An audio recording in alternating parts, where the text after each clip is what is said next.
Сәлем достар, сіздермен Салтанат.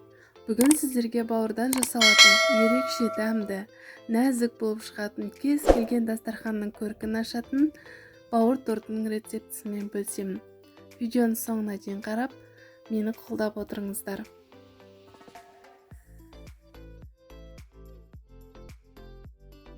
Салмасы үшін үккіштен өткізілген сәбіз, пияз және сарымсақ қажет.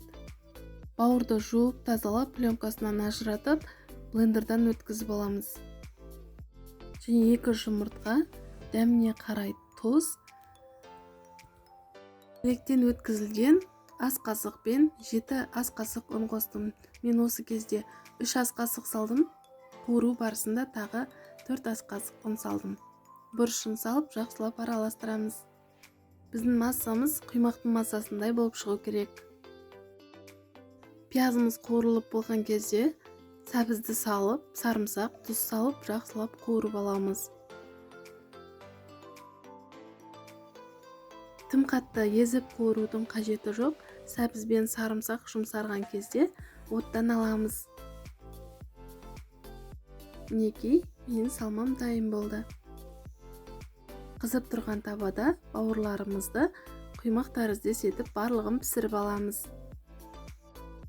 Бауырларымыздың барлығын пісіріп алғаннан соң торт секілді жинайтын боламыз. Кезектестіріп, салма мен майонезді араластырып, бауырымызды толық жинап аламыз. Бауырдың адам ағзасына өте пайдалы екенін білесіз бе? Соның ішінде өкпе мен бронхтар үшін өте пайдалы. Әсіресе темекі шегетін адамдарға үстел үстіндегі таптырмас пайдалы тағамдардың бірі. Сондықтан үнемі тұтынып жүріңіздер. Осымен тез әрі оңай дайындалатын бауыр тортымыз дайын.